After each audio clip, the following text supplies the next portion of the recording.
Hi, I'm Beck and I'm a property investor. And I'm Daria. I own my own home and I'm curious about investing. We're the hosts of Investors in the Wild. We've heard it all before. Build your wealth, get expert advice, learn about high yield, high growth investments, blah, blah, blah. That's just not us. We're real mates with real talk about real estate. No ego, no financial advice. It's all about wins you can use right now. Let's get into it. Hey, it's Beck. In today's episode, you're going to meet KJ. KJ has a very dynamic investing history. She's bought 5 properties. She's bought apartments, she's bought houses, she's bought in a marriage, she's bought as a single mum. There's so much variety here. In terms of what her investing timeline looks like, her first few purchases were in and around Sydney. When she was 19, she bought an apartment in Hornsby with her partner at the time. Then her next purchase was a house in Neutral Bay with her then husband. They then divorced and she bought an apartment in Lane Cove. Then she bought a house in the Shire as a single mum and a house in Adelaide, again as a single mum. We talk about houses and apartments. We're not investing experts, but we share what we've learned buying both, what to look out for during the process, as well as some funny stories about salespeople along the way. Share this episode with a friend who's wondering what to buy. Follow us on social and let us know questions that pop up as you listen to the episode. I'm super excited to introduce our guest, Katrina. Hey, Katrina. We will call you KJ because that's your real name in my books. Would you mind just introducing yourself, please? Yeah. So my friends call me KJ, which you are on the inner circle of. When did you first start thinking about investing? I would say, so to I guess jump in deep. So I was married at one stage and my ex and I bought a property together, Neutral Bay. After we split, I bought Lane Cove. And it was actually when I was doing the finance for that, my manager at work was like, why don't you pull out some of the equity for that and actually buy an investment property? And it was just something that I'd never even thought about. It was just like, it just always seemed like something that other people do who knew about investing, because at that stage I knew zero. And even I would say I didn't have a great degree of financial literacy in our marriage. I always just kind of left everything to him because it was like, finance is boring. It's so different now because I'm like obsessed with it. But back then I just thought of it as maths and gross and like economics, and I don't really want to know about it. So that was my kind of first foray, and this manager I think was just a really good influence on me because he was someone who was very heavily invested in the property market, and we had a really good relationship in terms of, you know, like the kind of boss where you can talk shit about work and they'll just tell you about it. And his whole thing was like, you're a single parent, you need other income streams. And that was kind of the catalyst for like, you cannot just have one source of income coming in. You need to kind of have some insurance. What you've just described is, I'm afraid of finance, I think. And it's like, it just goes over my head and it gets quite laborious, and it's like equity and take from this to pay for that and all this, and then tax benefits. And so it's quite intimidating, but I mean, that was quite a brave step. And it's been really rewarding as well. There is like the sense of satisfaction of like, you've done something yourself, you've done the work, you've done the research, is so much better than like being handed something to me. Like the sense of achievement around like, I did this. And so I really love talking about finance and stuff now. And my mindset has completely changed when it comes to that. You said at that stage you knew nothing. Your husband was kind of managing the finances. You didn't have a lot of financial literacy. Can we understand a bit more about that? What do you mean you knew nothing about it? Not to get too deep, but like the emotional journey was that when I was young, my parents split up, and I wasn't like homeless as such, but there was a period in my life where I had nowhere to go. And that was a really strong, like, I want a home kind of feeling. And it just felt like that was always like the baseline of like, I want something that's my own. And so I was in a long-term relationship for like 5 years, and we ended up buying a property together when I was 19. And then we split up when I was early 20s. And I did not handle that whole situation well, because had I known what I know now, like I would have actually gone a lot harder for what was mine. Whereas like he wanted to keep the property and I didn't. So I kind of just we informally agreed that he would buy me out. And like looking back on it now, it's like, oh my God, I just totally sold myself short because I should have got so much more out of that arrangement. But I was kind of just like, I just want to be out of this relationship, and it is what it is. And if you weren't super financially literate, you're like, No, this is an and not at uncomfortable all. Yeah. situation, in an uncomfortable situation. I just want out. Exactly. And yeah, like in terms of my parents, like God bless them, they taught me nothing about money, like zero.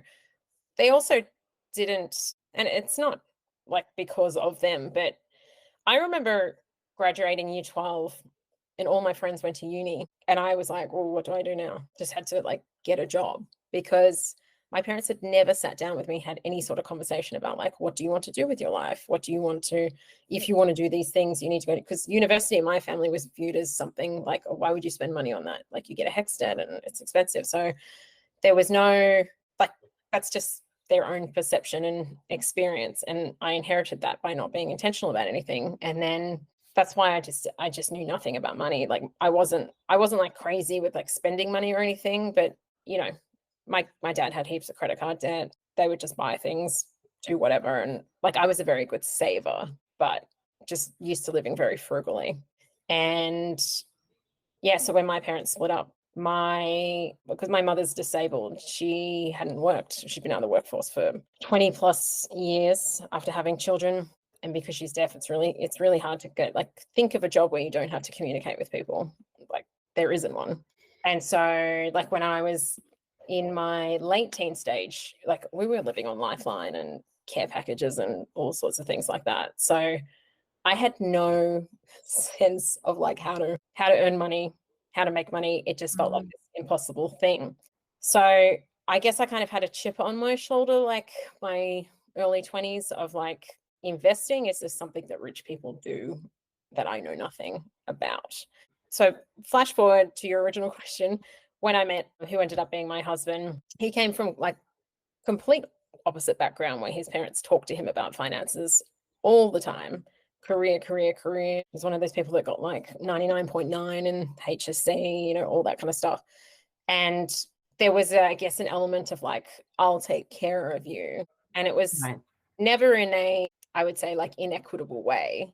Like I think his intentions were always good, but I was always like, that's too hard. I don't understand. So you just do it. So when it came to buying a place, because I was a good saver, I like had a little bit of money to put towards a deposit, but I was just, it's so cliche, but I was just interested in the aesthetics of, I want to be the one that, I set up the viewing schedule and go and look at the places and do all that kind of stuff.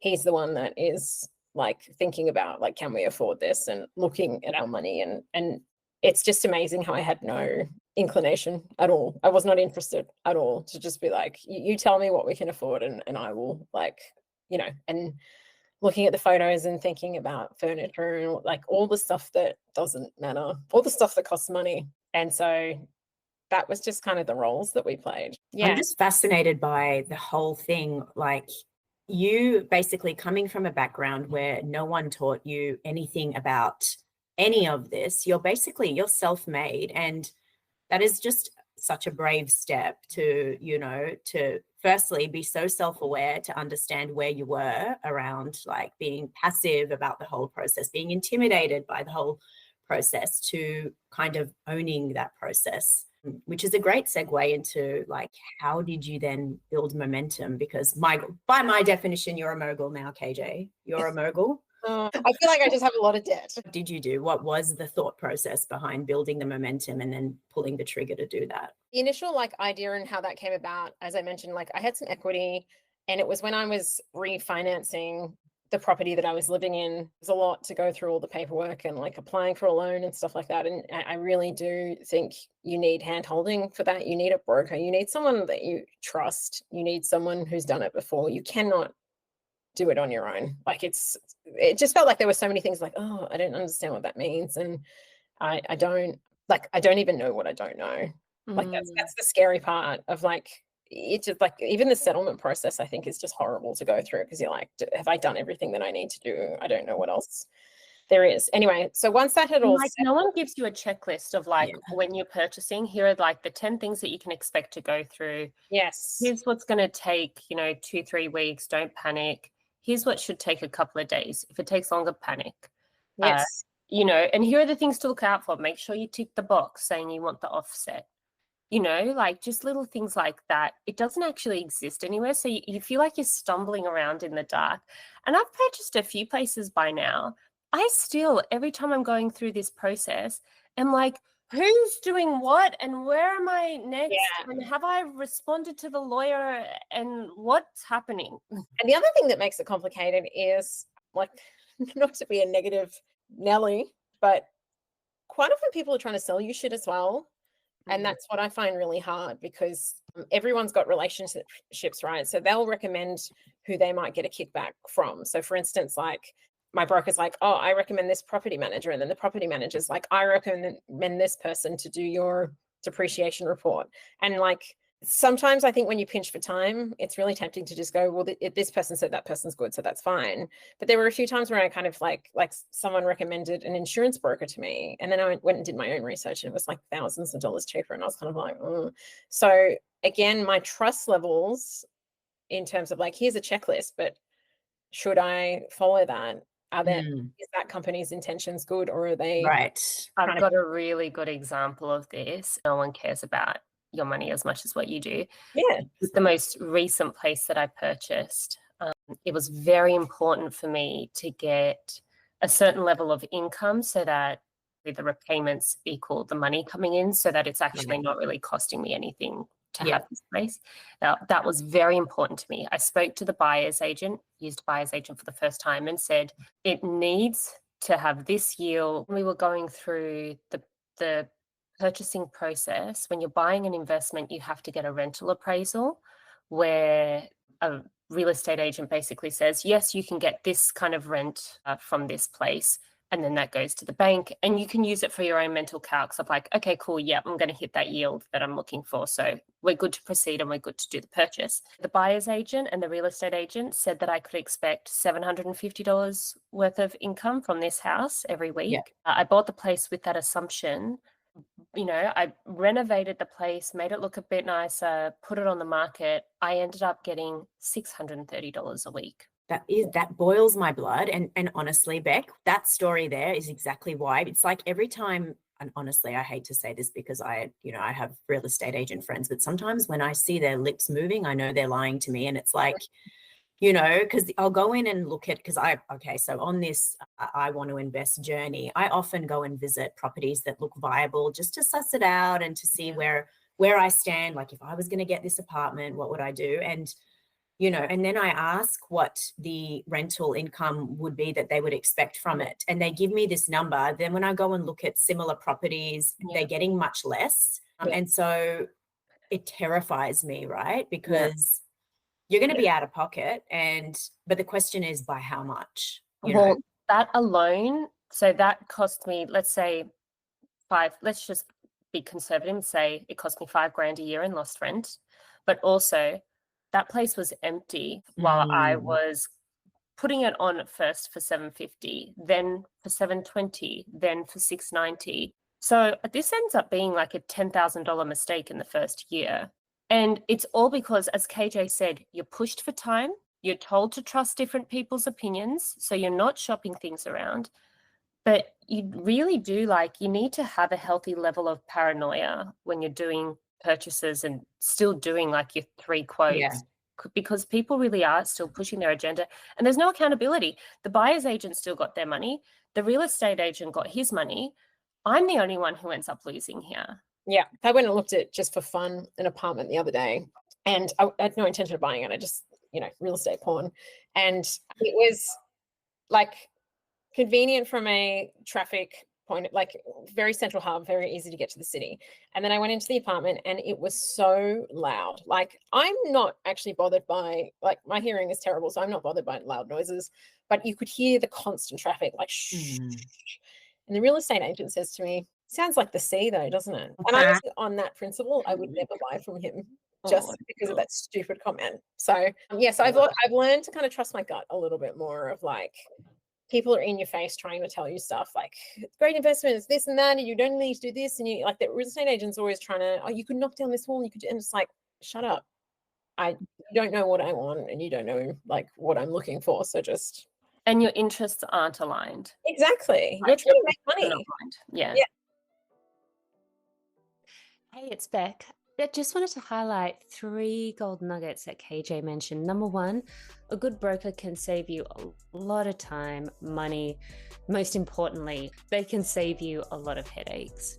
Number 2, the buying process can feel rushed. It actually, most of the time, feels very rushed. During that time, it's worth slowing down and getting 3 quotes because, as KJ said, everyone is trying to sell you something, and you can save thousands by getting a few quotes.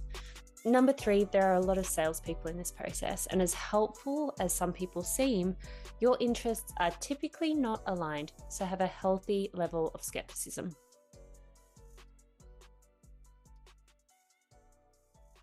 One of the harder investor moments or worst investor decisions?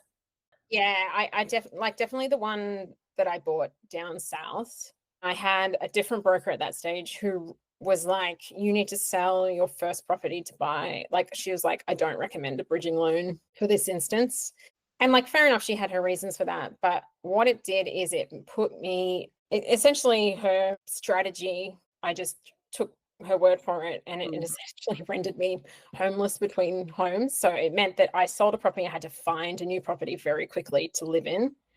And I think as a result, I pulled the trigger on buying a property that wasn't 100% right. And I knew it in my gut, but I also knew that like with the settlement of the prior property, we need to be out for it by a certain date. And again, like that was very emotional kind of buying. And if I had my time again, I would have been like, I will rent, I will do something in between to make sure I buy the right property rather than like buying what was available at the time. Like it met my criteria, but it still wasn't 100% right. And that property itself has just been a nightmare in terms of, it was just a very poorly designed house. And one of the things that sucks about Australia is we have very badly designed homes. And unfortunately, this house, I loved the kind of Palm Springs vibe of it. It has this really cool mid-century look about it, but it's just been a nightmare. Like lots of skylights, which mean lots of leaks, lots of issues with the roof and stuff like that. And it's just like, oh, in hindsight, I guess I'd never owned a house like that before, so I didn't realize how much of an issue it was going to be. And also just things like heating. Like this beautiful house that has very high ceilings, it's a fucking nightmare in terms of energy conservation and things like that. Like we fantasize about these big, beautiful open plan houses, but that was also the house where the aircon broke, and because it was all ducted, and you were quoted like 20 grand for the aircon or something. yes, What's the actual? because it's ducted. That is crazy. And that is, and again, that is another reason. And Beck, what I'm looking at are properties on the northern beaches in Sydney. So you get a little shoebox for exorbitant prices. And then there's a risk of all the water damage because you're near the water and things rust and things need to be replaced. And so, and I hadn't even gone to that level because I haven't, actually taken the plunge and invested in the property, but then to think about all of those payments. My next house that I buy to live in, I'm going to be very intentional about like buying a property as the right level of maintenance for me, because I'm also not a gardener.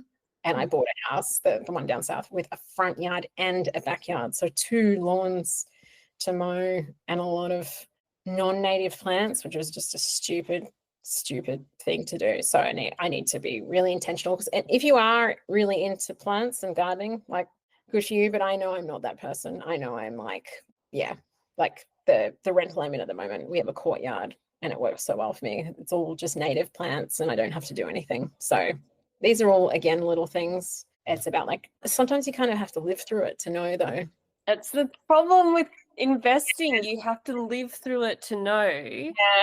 And you're making these hugely expensive decisions, and then you're learning, oh shit, I just bought that place for, I'm making this up, but $1 million, and it's actually really terrible with energy. I don't have time to maintain a front or backyard. Sure, it looks pretty, but it's actually, the aircon's 20 grand, the heating's going to be, blah, blah, blah. Like that's part of the problem. You said a second ago it met all the criteria, but it was not a well considered decision. And I think investors are like really strict about criteria. So if it met all the criteria, was it that your criteria, you just didn't know what you didn't know, so you didn't know what to look out for? I probably should have clarified that house that I bought. I guess why it's been no good for me as an investment property was I bought that house to live in. And then when I decided to refinance, I moved out and I was like, well, I'll just rent this one out. And I think you have to be really clear, not always the case, it depends on the property, but you have to be really clear, like if you're buying a property, is it for an investment or is it to live in? Because those are two very different things. So when I said it met all the criteria, I was thinking aesthetically, family-wise, schools, all that kind of stuff, which are different goals to wanting to make income from it. So it met all my like warm fuzzy family feelings, and like I really enjoyed renovating it and like furnishing it, and like it looked stunning. But as an investment property, like it's been a drain. So you sound like this is pretty much exactly my train of thought, and this is exactly what I'm going through. It is that non-clarity around that criteria, because I go into looking at an investment property and thinking, do I want to live here? Like, would I want to live here? And I think what you said earlier on, which is literally you've got to take all emotion out of that purchasing decision and really focus on the bottom line if you're investing, which then brings you to clarity around, because I'm still umming and eyeing, do I live in this property and then turn it into an investment? And I think that's probably the completely wrong mindset to go into when you're thinking about investing. Based on what you're saying now, you should just be very clear. Am I going to live in this or am I going to rent it out? Like, what is that? And then you go down a completely different path. There's no cherry picking and sort of having it both ways. It's And like, don't get me wrong, there are instances where like for capital gains and things like that, you may need to live in a property, or like people who have first home buyers grant, like they need to live in the property initially. But the other thing I was going to say in answer to this question was a owner perspective, how much I got wrong there as well, especially like being a single parent. I didn't realize as a toddler, not me being a toddler, having a toddler, how important it would be to have a kitchen that faces the lounge room. Like, I know that sounds ridiculous, but the house I moved into, the kitchen was upstairs and the rumpus room was downstairs. And so I couldn't watch Rocky while he was playing. So if I had to cook dinner, I had to keep like running up and down or having like a baby camera to be able to check that he wasn't going to kill himself. I didn't realize how much things like that matter to families. A lot of families want open plan because it's the easiest way to like put all your kids in one space and make sure that you can look at them. Whereas all these older homes that are all sectioned off, they're probably better for people without kids or with older kids. So all of these things that I just didn't think about until I actually lived there, that like from a functional living perspective, this does not make sense. There's little things like for an investment property, you need to make that house as bland and appealing for anyone to be able to make that into what they want it to look like. So as an example, my old kitchen is pink and I love it. It's like I designed it that way. It is pastel pink. It's like got very like mod vibes and it's beautiful. And so every woman that comes around goes, I would die for this kitchen. And then when I rented it out, it was always like the husband doesn't like the kitchen. And I'm like, well, fuck him. But then I'm like, oh no, I need his money. And so like when it comes to investment properties and even selling a property, like the wall should be white, make it look as versatile as you can, because you need to appeal to a market of like how many different buyers. And can I take that one step further though, KJ? Yeah. It's also like, I think particularly for investments, but I'd argue also for principal place, because they do turn into investments when shit hits the fan. But you really want to think about the end customer. So what KJ exactly said, you're not just thinking about like the kitchen needs to look a certain way so that it appeals to the husband and wife. You're thinking about like, what kind of couple do I want to live in this place? What earnings do I want kind of them to be comfortable with diverting into rent? And you kind of almost like what we do in our jobs, how would my end customer interact with this thing? Yeah. You're thinking about that with a property, like who do I want to buy this place off me eventually? Do I want it to be like an elderly cashed up person who wants a single floor apartment that's really nice and they've got the money to spend? Or do I want it to be a young couple with a family? Have to start with the end in mind and use that to even identify what to buy, let alone like how to then renovate it. Yeah. Yeah. It's really funny when I was selling the Cove property, we did an open inspection, and the first week was just what it was. And then the second week in the kitchen, because it was like bougie North Shore, we put San Pellegrino bottles in the kitchen and we changed the hand soap to be like Aesop soap. And people, like, we got better feedback the second week based on those, like, thinking about like the types of people, the demographic that would live there and appreciate those smaller touches, which is, it's ridiculous. But, you know, styling is like everything. Okay, some fresh gold nuggets from KJ. The broker suggested not to get a bridging loan, which meant KJ and her son didn't have a home after they sold. This goes back to the last gold nugget we mentioned. Have a healthy level of skepticism, question what people tell you, get second, get third opinions, because no one cares about your money as much as what you do. Next gold nugget, be mindful of the level of maintenance required. A huge front and backyard can be hassles for you or a tenant if it isn't something that you enjoy spending time on. Number 3, heating and aircon can be so expensive. And the fourth gold nugget, think about your end customer. Who will buy this off you next? Will there be a young family where they want open plan and they'll pay more for that? Is it going to be a woman who's really happy with a mod vibe pink kitchen? Give me the house that has the disgusting purple wall and all this, like, I'm like, give that to me because I can fix those things. But there are lots of people who are like, I can't be fucked and I don't want to deal with that. And that was actually how I ended up getting quite a good price for like the property in South, because the people who had decorated it, they did it like every room a primary color, like a different, like, this is the yellow room, this is the blue, and it was revolting. And had painted their garage blue, and yeah, and lots of people just would look at it and go, I don't want to deal with this. Whereas I was like, cool, I'll paint over that. That's fine. You hear so much of that from investors. They're like, give me the thing that everyone else is scared away from, because that way I get it for a better price. I've typically done this a couple of times. I know how to fix it up, and then I get to enjoy the gains. Yes. Whereas like someone who's buying their forever home, they're like, I don't want hassles. So you want to sell to the forever home and buy from like scrappy. Yes. It's really interesting as well, people's appetite for, like, some people just want a turnkey home that they don't have to do anything to. But I don't want that. I actually want something that I can like contextualize a little bit and make my own. I think the other thing I've learned is like not to value other people's opinions so much.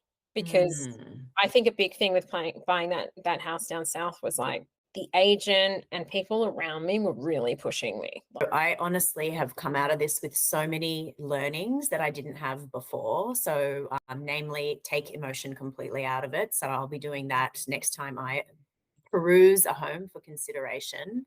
Go for the simple style and look, because if you're looking at investing, they're renting it out. People want to do their own things. So that is absolutely golden advice. And so while we love pink kitchens, let's keep it simple. Be intentional about your purpose. Be intentional about what your objectives are financially, about your objectives for your future, objectives for your family.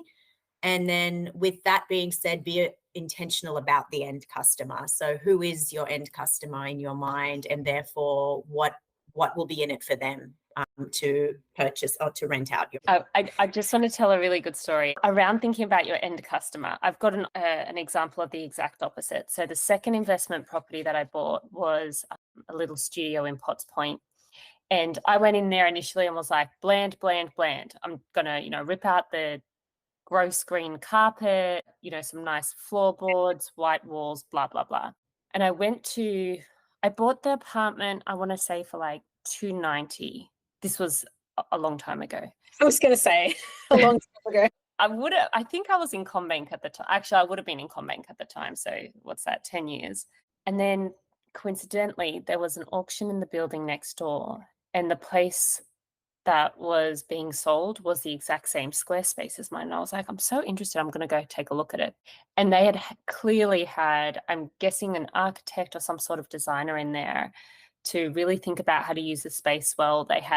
They were just really bold with some color choices and some space decisions and storage. And it ended up selling for $630. And that was my first moment where I was like, and it sold to, well, at the end, there were two bidders left, a gay couple. So cash. And a woman who was there, kind of young woman, I'm guessing she was maybe early mid 30s, with her parents, and her parents were bidding for her. So I'm guessing the parents were maybe buying it for her or with her. But I remember thinking to myself, Bex, you have got to think about the end customer here. Do you want someone who's looking for something basic to buy this off you? Or do you want a cashed up gay couple or a young woman who's, probably got really good disposable income, potentially got parents who can help if she falls in love with a place? And so, like, it's a story. The moral of this story, again, is like, really think about who is going to want to be in this place and fashion the place based on that, because it completely changes what you do, whether you go bland or, in Potts Point, you want people to fall in love with a place like that because they'll pay more for it.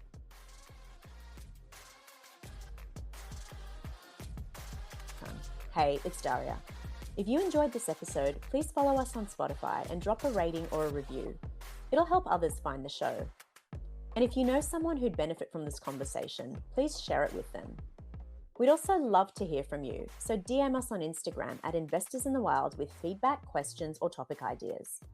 And if you're an investor with insights to share, hit us up on Instagram or email us at investorsinthewild@gmail.com. After all, we're all mates helping each other.